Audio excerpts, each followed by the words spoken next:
आज हम दुनिया का जो नक्शा देखते हैं, जिसमें अलग अलग देश हैं, क्या वो हमेशा से ऐसा ही था? जी नहीं, बिल्कुल नहीं। एक वक्त था जब दुनिया में बड़े बड़े साम्राज्य और राजवंश हुआ करते थे। तो फिर ये सब कैसे बदला? आइए आज समझते हैं उस एक विचार की कहानी जिसने यूरोप का नक्शा ही हमेशा हमेशा के लिए बदल कर रख दिया। जरा इस तस्वीर को देखिए। ये 1848 में फ्रेडरिक सोरियू नाम के एक कलाकार का सपना है। वो एक ऐसी दुनिया की कल्पना कर रहे थे जहां यूरोप और अमेरिका के सब लोग एक साथ भाईचारे के झंडे के नीचे आज़ादी की मूर्ति की तरफ बढ़ रहे हैं। सोचकर देखिए उस जमाने में ये कितना बड़ा और क्रांतिकारी सपना रहा होगा, जब हर तरफ सिर्फ राजाओं और साम्राज्यों का राज था। तो सबसे बड़ा सवाल यही उठता है कि आखिर सिर्फ एक विचार, राष्ट्र का विचार, इतना ताकतवर कैसे हो गया कि उसने पूरे के पूरे महाद्वीप का नक्शा ही बदल डाला। चलिए इसी सवाल का जवाब ढूंढने की कोशिश करते हैं। अच्छा, तो ये समझने के लिए कि ये बदलाव कितना बड़ा था, सबसे पहले ये जानना जरूरी है कि राष्ट्रवाद से पहले यूरोप असल में दिखता कैसा था। और यकीन मानिए वो आज जैसा तो बिल्कुल नहीं था। तो आखिर फर्क क्या था? देखिए, एक तरफ थे पुराने साम्राज्य जैसे कि हैब्सबर्ग एम्पायर। यहाँ एक राजा के राज में अलग अलग भाषा बोलने वाले, अलग अलग संस्कृति वाले लोग रहते थे। उनकी वफादारी किसी देश से नहीं बल्कि सीधे राजा से होती थी। और दूसरी तरफ था ये नया आइडिया, राष्ट्र राज्य का, जहाँ लोगों की एक जैसी पहचान हो, एक साझा इतिहास और कल्चर हो, और उनकी वफादारी किसी राजा से नहीं बल्कि पूरे राष्ट्र और उसके नागरिकों से हो। इस पूरे बदलाव की जो पहली चिंगारी थी वो भड़की 1789 की फ्रांसीसी क्रांति से। ये इतिहास का वो मोड़ था जब राष्ट्र का ये विचार पहली बार हकीकत में बदला, एक राजनीतिक शक्ल में सामने आया। क्रांति से पहले फ्रांस में निरंकुशवाद था। मतलब सीधा साधा है, राजा के पास सारी की सारी पावर थी, उस पर किसी का कोई कंट्रोल नहीं था। लोग हक वाले नागरिक नहीं बल्कि राजा की प्रजा थे, जिनका काम था बस राजा का हुक्म मानना। और फ्रांसीसी क्रांति बस इसी सिस्टम को जड़ से उखाड़ने के लिए हुई थी। तो एक राष्ट्र बनाने के लिए क्रांतिकारियों ने कई बड़े कदम उठाए। सबसे पहले तो सत्ता राजा के हाथ से छीनकर फ्रांस के आम नागरिकों के हाथ में दे दी।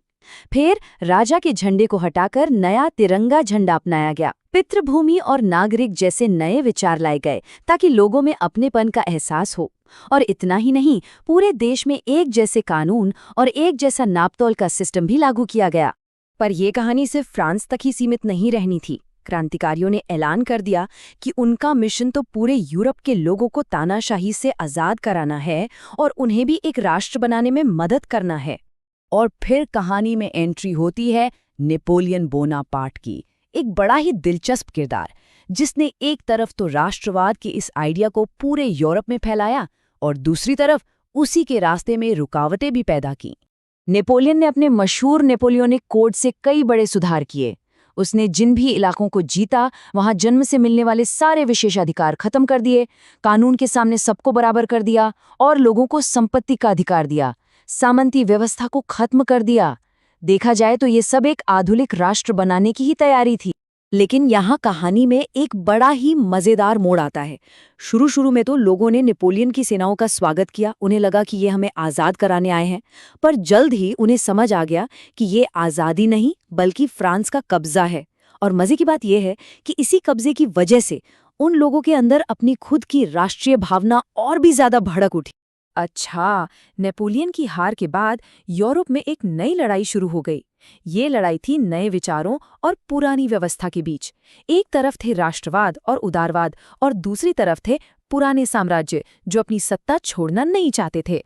जिन ताकतों ने मिलकर नेपोलियन को हराया था, जैसे ऑस्ट्रिया, रूस, प्रशिया, वे रूढ़िवादी थीं। मतलब ये लोग चाहते थे कि सब कुछ पहले जैसा ही रहे, राजा का राज, चर्च का दबदबा और पुराना सामाजिक ढांचा। वो किसी भी तरह के बड़े बदलाव के खिलाफ थे। और इस सोच के सबसे बड़े पैरोकार थे ऑस्ट्रिया के चांसलर मेटरनिख। ये टाइमलाइन उस दौर के पूरे संघर्ष को दिखाती है। देखिए, 1815 में वियना कांग्रेस में पुरानी राजशाही को वापस लाने की कोशिश हुई, लेकिन ये आग बुझी नहीं। 1821 में ग्रीस में आज़ादी की लड़ाई शुरू हुई। फिर 1830 में फ्रांस में क्रांति हुई, जिसकी आग दूसरी जगहों पर भी फैली। और फिर आया 1848, जब तो पूरे यूरोप में क्रांतियों की लहर ही आ गई। ये कार्टून उस दौर के दमन को बहुत अच्छे से दिखाता है। रूढ़िवादी सरकारों ने नए विचारों को दबाने के लिए हर मुमकिन कोशिश की। प्रेस की आज़ादी छीन ली, सेंसरशिप लगा दी। संदेश एकदम साफ था, कोई कुछ नहीं बोलेगा, कोई सवाल नहीं करेगा। पर मेटरनिक ने ही ये मशहूर बात कही थी कि जब फ्रांस छींकता है तो बाकी यूरोप को सर्दी लग जाती है। इसका मतलब साफ था, वो जानते थे कि फ्रांस से उठने वाले क्रांति के विचार एक बीमारी की तरह हैं, जो कभी भी पूरे यूरोप में फैल सकते हैं। इस दमन के जवाब में यूसेप्पे मेज़ेरी जैसे क्रांतिकारियों ने हार नहीं मानी। उन्होंने छुपकर गुप्त संगठन बनाने शुरू कर दिए। उनका एक ही सपना था, बिखरे हुए इटली को एक करना और उसे एक लोकतांत्रिक राष्ट्र बनाना। इसके लिए उन्होंने यंग इटली और यंग यूरोप जैसे संगठन बनाकर नौजवानों को अपने साथ जोड़ा। अब तक राष्ट्रवाद का विचार ज्यादातर पढ़े लिखे लोगों तक ही था, पर अब ये बदलने वाला था। अब ये आइडिया संस्कृति, भाषा और आम लोगों की मुश्किलों के जरिए एक जन आंदोलन बनने जा रहा था। और यहीं पर एक नया आइडिया आया, जिसे कहते हैं रोमांटिक नेशनलिज्म।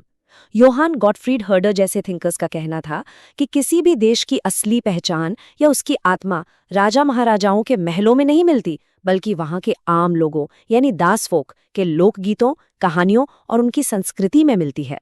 तो अब कलाकारों और कवियों ने आम लोगों के बीच जाकर लोकगीत, कविताएं और नाच गाने को ही राष्ट्र की सच्ची भावना मानना शुरू कर दिया।